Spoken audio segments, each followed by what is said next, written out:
Le 8 mars 2014, dans le ciel sombre de la mer de Chine méridionale, disparaissait le vol MH370. À bord de cet avion, 227 passagers et 12 membres d'équipage embarquent. Personne ne sait à cet instant que leur destin entrelacé va devenir le plus grand mystère de l'aviation civile.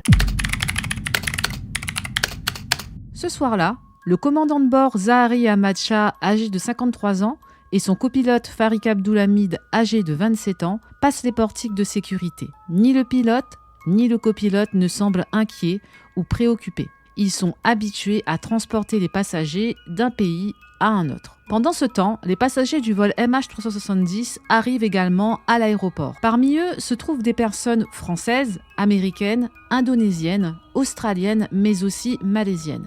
C'est tout naturellement qu'ils se dirigent dans la zone d'embarquement.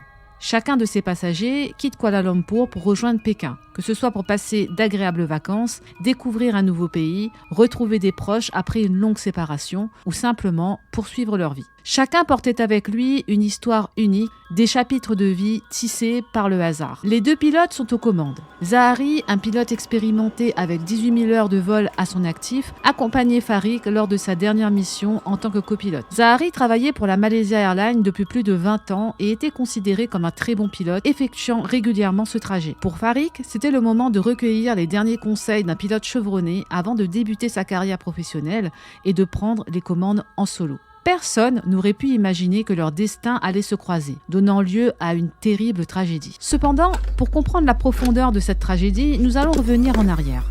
La compagnie aérienne Malaysian Airlines a vu le jour en 1937, mais c'est seulement en 1947 qu'il effectue son premier vol commercial sous le nom de Malayan Airways. En 1963, elle change de nom pour Malaysian Airlines Limited. La compagnie aérienne bénéficie d'une réputation de fiabilité, affichant un bilan d'accidents peu élevé dans le domaine de l'aviation civile. La compagnie assurait des vols intérieurs et internationaux sur 5 continents depuis ses plateformes de correspondance à l'aéroport international de Kuala Lumpur et l'aéroport international de Kota Kinabalu. Elle est classée 5 étoiles et a transporté plus de 13 millions de passagers en 2011. De plus, la Malaysian Airlines a intégré l'alliance One World en 2013. Alors, c'est quoi l'alliance One World ? En gros, l'alliance One World est là pour faciliter la vie des passagers et des compagnies aériennes. Les compagnies aériennes, membres de One World, coopèrent dans divers domaines, tels que le partage de codes, les programmes de fidélisation, les salons d'aéroports partagés, ainsi que la coordination des vols. Mais cette histoire, qui avait commencé avec tant de promesses, va prendre une tournure très inattendue, plongeant la compagnie aérienne dans un vrai cauchemar. Je vais vous demander d'imaginer ce Boeing 777 dans sa phase de décollage. Il est minuit 41. La cabine est plongée dans le noir. Les moteurs accélèrent au maximum. Les passagers par les hublots regardent Kuala Lumpur défiler à une allure folle à travers la nuit. Il est 1h19 du matin, ça fait 40 minutes environ que le Boeing est à son rythme de croisière. Et juste avant d'entrer dans l'espace aérien du Vietnam, un des pilotes envoie depuis le cockpit au contrôleur aérien malaisien un message. Un message qui deviendra très énigmatique et peu conventionnel. Puis, 2 minutes plus tard, plus aucune communication ne sortira du cockpit. Le transpondeur, un appareil qui permet de communiquer l'altitude, l'identité et la vitesse de l'avion vers les antennes radar au sol, ne répond plus, ainsi que tous les autres appareils permettant de repérer le Boeing à travers le ciel. À 1h29, le MH370 disparaît totalement des écrans. Aucune tour de contrôle et antenne radar ne peut le capter. Il s'est volatilisé dans un ciel obscur, laissant aucune trace derrière lui. Enfin, ça c'est ce qu'on croit dans les premières heures, car un détail troublant se dessine peu à peu. En effet, si les radars civils ne peuvent pas repérer l'avion, les radars militaires de leur côté peuvent capter des signaux montrant que l'appareil a continué de voler pendant 7 heures, soit jusqu'à peu près 8h30 du matin. 7 heures pendant lesquelles on ne sait pas ce qui s'est passé à l'intérieur du cockpit et de l'avion. Les passagers sont-ils déjà morts ?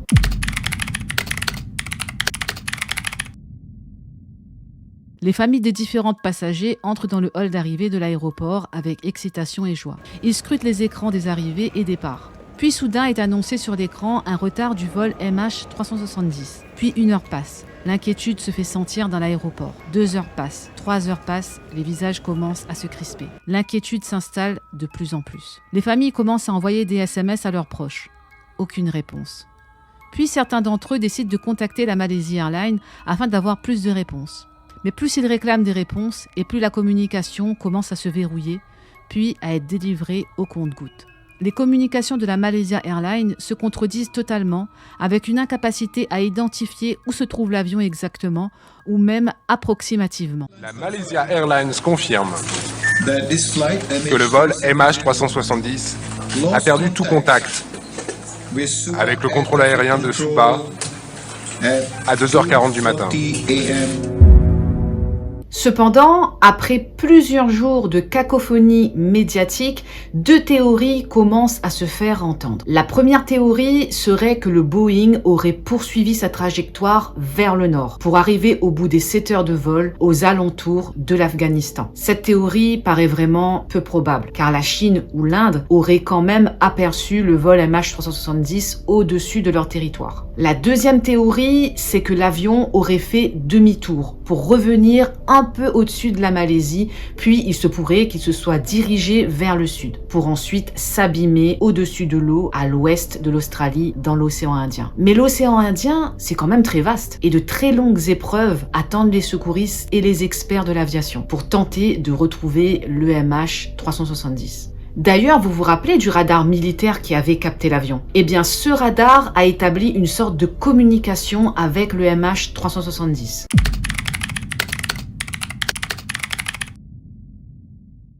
Tout d'abord, il envoie un ping pour voir où se situe l'avion. Le premier ping marque un cercle qui donne la première position de l'avion et il va faire cela 7 fois. 7 fois pendant lequel il va capter l'avion avec des temps de plus en plus longs. Car plus l'avion s'éloigne et plus il mettra de temps à répondre. Cela nous donne 2 informations importantes. La vitesse de l'avion par rapport au satellite, donc on appelle ça l'effet Doppler, et le temps qu'il met pour répondre. En utilisant ces données, on peut estimer le chemin de l'avion en traçant des cercles et en se basant sur ces cercles, on peut déterminer approximativement où se trouvait l'avion lorsqu'il a envoyé son dernier message. Bien que la dernière localisation du MH370 marque dans l'océan Indien, ça reste quand même une zone très vaste, complexe, voire quasi impossible pour retrouver l'appareil. De plus, un détail troublant ne va pas aider la Malaysia Airlines face à la foule en colère. En effet, on apprend que la compagnie était au courant que les radars militaires et un satellite avaient bien repéré l'avion, plusieurs heures avant sa disparition. Mais ils ont attendu plusieurs jours avant de dévoiler cette information, laissant 8 navires chinois faire des recherches dans une zone où l'avion ne pouvait pas se trouver. Ils ont justifié cela par le fait qu'ils ont considéré que le vol MH370 était un avion amical. Et de ce fait, ils n'ont pas jugé cela inquiétant. Il n'était pas hostile, c'était un avion civil, de notre espace aérien, et nous n'étions en guerre avec personne. Vous insinuez qu'on aurait dû l'abattre? Cela explique aussi pourquoi ils n'ont pas fait décoller des avions militaires pour aller voir ce qu'il se passait avec le Boeing.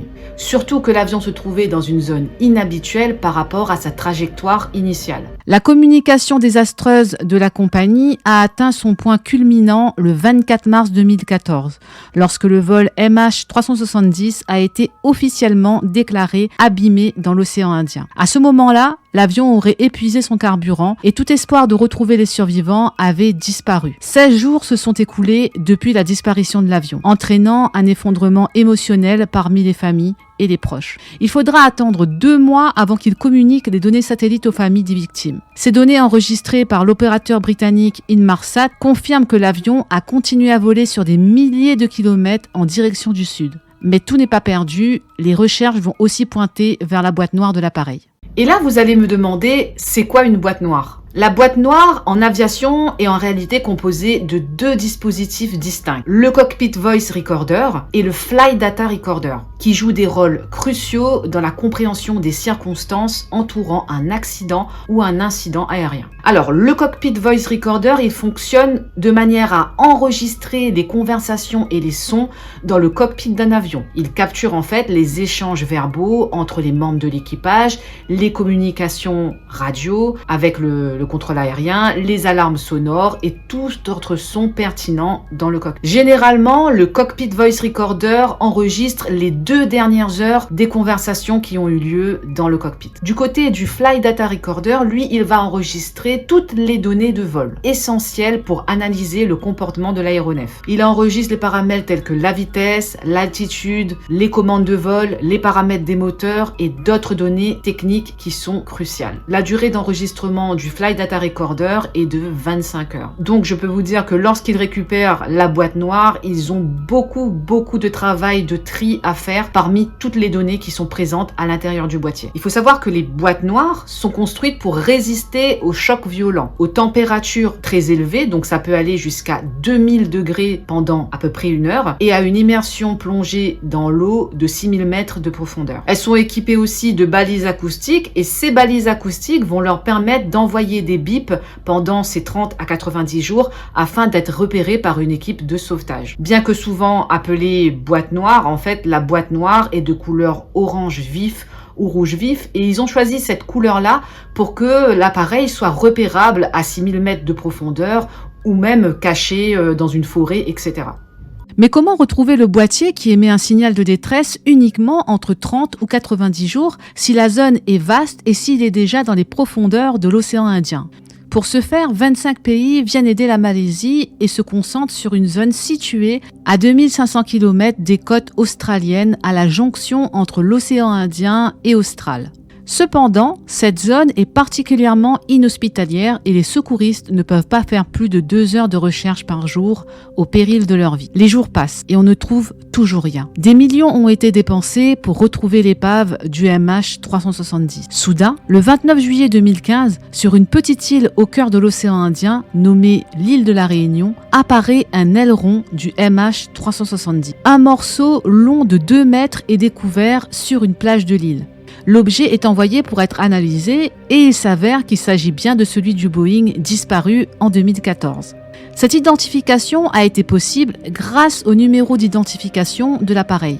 Suite à cette découverte, plusieurs autres débris vont apparaître dans divers endroits de l'océan Indien, comme à l'île Maurice, au Mozambique et à Madagascar. Certains de ces débris, comme celui découvert à l'île Maurice et à la Réunion, vont être authentifiés et d'autres resteront impossibles à confirmer qu'il s'agit bien du MH370. Pour élucider les circonstances du vol MH370, différentes théories ont été étudiées. J'ai retenu 5 scénarios les plus plausibles, en réservant bien évidemment la dernière place à celle que je considère comme la théorie la plus logique et la plus plausible. Donc restez bien jusqu'à la fin de la vidéo. La première hypothèse envisage une attaque terroriste comme cause du demi-tour de l'avion. Une personne, peut-être même les pilotes, aurait délibérément modifié la trajectoire initiale de l'avion visant à le faire s'écraser sur une île au cœur de l'océan Indien, comme l'île Diego Garcia. L'appareil a habilement suivi les frontières du Vietnam et du Cambodge, peut-être pour éviter d'être repéré et échapper aux antennes cellulaires, susceptibles de capter les signaux des téléphones des passagers. Cette stratégie a amené les experts à suggérer que les compétences nécessaires pour voler inaperçu pendant des heures dépassent celles du 11 septembre. De plus, une enquête a été menée sur la vie du pilote. Le FBI s'est rendu à son domicile pour en savoir plus sur ses activités en dehors de son travail. Ils ont découvert un simulateur de vol contenant de nombreuses données dont certaines ont été supprimées. Une information inquiétante a émergé. Le pilote s'entraînait à atterrir sur des pistes aéroportuaires très courtes et avait effectué des simulations de vol vers l'océan Indien, bien que les itinéraires diffèrent du MH370. Le commandant de bord, Zahari, exprimait régulièrement ses opinions politiques sur Internet en soutenant le chef de l'opposition malaisienne, Anwar Ibrahim. Ses opinions politiques et une photo où il portait un t-shirt particulier ont suscité des débats. Une autre piste examinée concernait le pilote Farik qui avait adopté des pratiques peu sécuritaires en vol, notamment en faisant entrer des passagers, dont des femmes, dans le cockpit. une pratique interdite depuis les attentats du 11 septembre. Cependant, cela ne prouve en aucun cas qu'il aurait pu détourner l'avion. Les enquêteurs américains ont également mis en lumière une autre théorie troublante. Ils sont perplexes quant au comportement de l'avion après la prise de contrôle du vol et sa disparition des radars civils, environ 45 minutes après le départ. En quelques minutes, le 777 qui volait à 35 000 pieds est monté à au moins 45 000 pieds pour ensuite redescendre rapidement à 25 000 pieds. Certains enquêteurs envisagent la possibilité d'une erreur de pilotage d'un novice alors que le pirate tente de reprendre le contrôle sur le pilotage automatique. Première théorie, bien que complexe, ne permet pas de conclure si l'avion a été détourné par l'un des pilotes ou par une tierce personne présente parmi les passagers. La deuxième théorie serait le piratage à distance. Cette seconde hypothèse suggère un piratage à distance par une tierce personne se trouvant à bord de l'avion ou à l'extérieur de l'avion. Il prendrait le contrôle du pilotage à des fins malveillantes, ramenant à nouveau sur le tapis le sujet de l'acte terroriste. Cette théorie pourrait expliquer le changement de cap brusque de la trajectoire du MH370, ainsi que ses montées et descentes abruptes entre 35 000 et 45 000 pieds pour revenir à 25 000 pieds. Un incident similaire s'est produit en avril 2013 lors d'une présentation à Amsterdam. Un ingénieur du nom d'Hugo Tezo avait captivé l'audience en affirmant pouvoir pirater un avion en pilote automatique via une application Android exploitant des failles de sécurité dans le système ACARS qu'il avait conçu lui-même. 2 ans plus tard, en mai 2015, un autre cas de piratage impliquait Chris Roberts, un expert en sécurité, affirmant avoir pris les commandes d'un avion alors qu'il était à bord. Pour réussir cet exploit, l'expert s'était connecté au système de divertissement des passagers, utilisant le boîtier de connexion installé sous son siège. Par cette méthode, Chris Roberts avait accédé au réseau informatique de l'avion pour en prendre le contrôle, avant d'être arrêté par le FBI à sa descente de l'avion reliant Chicago à Syracuse. Ces 2 hackers cherchaient à démontrer aux compagnies aériennes qu'il était tout à fait possible de prendre le contrôle de leur avion en plein vol, soulignant ainsi les failles de sécurité. Ces récits font écho aux passagers de la société américaine Freescale Semiconductor qui étaient présents sur le vol MH370. En effet, les employés chinois travaillant sur une technologie similaire dans le but de piloter un avion à distance auraient pu tenter de détourner l'avion. Cependant, aucun support dans les données fournies par les enquêteurs ne permettent d'accréditer cette thèse du piratage à distance. Pour la troisième théorie, divers éléments suggèrent que l'avion transportant 239 passagers aurait pu s'écraser sur l'île américaine Diego Garcia se trouvant dans l'océan Indien. Cette île mystérieuse abrite une base aérienne stratégique de l'armée américaine. Et il convient de noter que cette thèse a toujours été rejetée par les Américains. En effet, on aurait recueilli des témoignages d'habitants de l'archipel voisin des Maldives. Ces témoins affirment avoir vu le 8 mars en question un avion adoptant une trajectoire inhabituelle en direction de Diego Garcia. Un pêcheur de l'île, à l'extrême sud de l'archipel, rapporte « J'ai observé un avion immense survolant notre région à basse altitude, émettant un bruit significatif. Il a effectué une manœuvre vers le sud-est et a continué à la même altitude. J'ai clairement discerné des stries rouges et bleues sur une surface blanche, les couleurs distinctives de la compagnie Malaysia Airlines. Plusieurs autres témoins corroborent ce récit, bien que les autorités aient constamment rejeté leurs déclarations. Pour expliquer la présence de l'avion sur cette trajectoire inhabituelle, figure la prise de contrôle de l'appareil par une tierce personne ou par des hackers. Cette explication rejoint la théorie numéro 1 et la théorie numéro 2. C'est une possibilité qui serait techniquement envisageable. Il y a aussi la possibilité que l'avion ait pu être abattu par les Américains cherchant à protéger leur base de Diego Garcia. Ça expliquerait aussi qu'on ait retrouvé les débris du Boeing dans l'océan Indien, sur l'île de la Réunion, l'île Maurice, ainsi que Madagascar. Et là, on pourrait se poser une question. Quel aurait été l'intérêt des villageois sur cette île de mentir au sujet de cette catastrophe ? Et pourquoi la base militaire de Diego Garcia aurait abattu le vol MH370 et dans quel but ?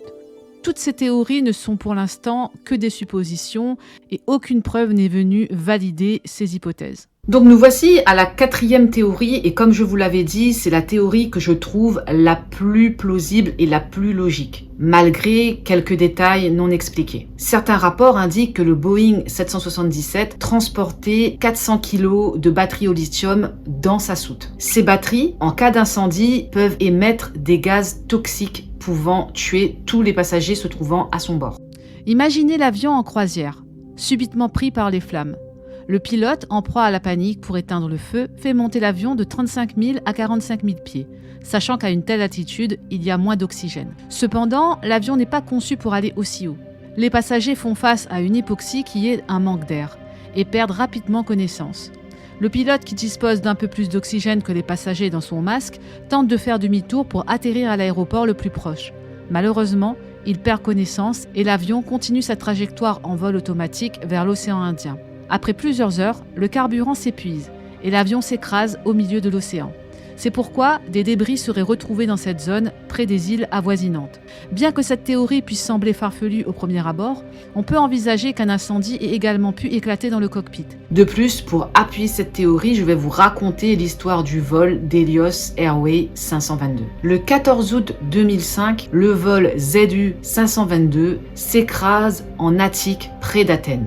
Il y a 121 victimes et aucun survivant. À l'origine de l'accident, la pressurisation anormale de la cabine. Le système a été positionné en mode manuel par un technicien de la maintenance avant le décollage. À bord du Boeing 737, tous les passagers et les membres d'équipage tombent dans le coma faute d'oxygène. L'avion continue donc de voler en mode pilotage automatique, mais finit par s'écraser, les réservoirs vides. En fait, là, il faut savoir qu'au moment où l'avion passe en pilotage automatique, au sol, ils essayent de communiquer avec cet avion.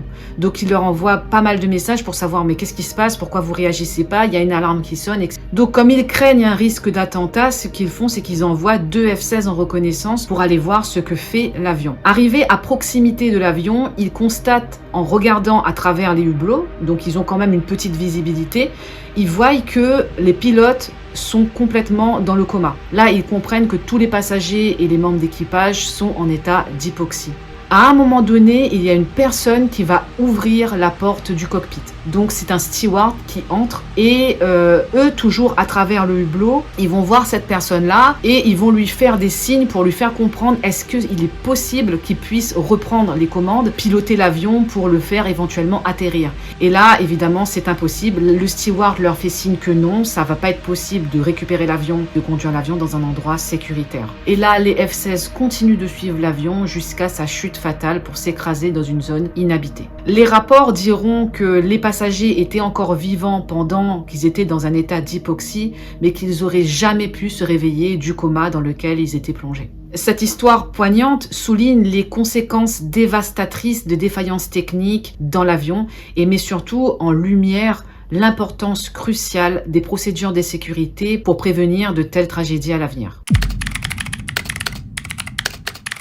Alors, que pouvons-nous conclure sur la mystérieuse disparition du vol MH370 ? Malheureusement, comme vous l'aurez deviné, pas grand-chose, car de nombreux éléments n'ont pas pu être vérifiés par les enquêteurs. Et pour ajouter encore un poids sur les événements, en janvier 2017, la Malaisie décide d'arrêter totalement les recherches du vol MH370. Et là, vous vous dites pourquoi ils ont arrêté ces recherches, puisqu'on n'a pas retrouvé l'épave du MH370. En fait, trop d'argent avait été dépensé pour la recherche du vol MH370, bien plus que pour retrouver celui du vol Rio-Paris. Cependant, pour les familles des victimes, tout n'est pas totalement perdu. En effet, du côté de la France, elle demeure le dernier pays international enquêté sur la disparition du vol de la Malaysia Airlines. Cette autorisation, en fait, est due à la disparition de 4 Français il y a 9 ans sur ce même vol. Et un espoir peut encore subsister pour les familles.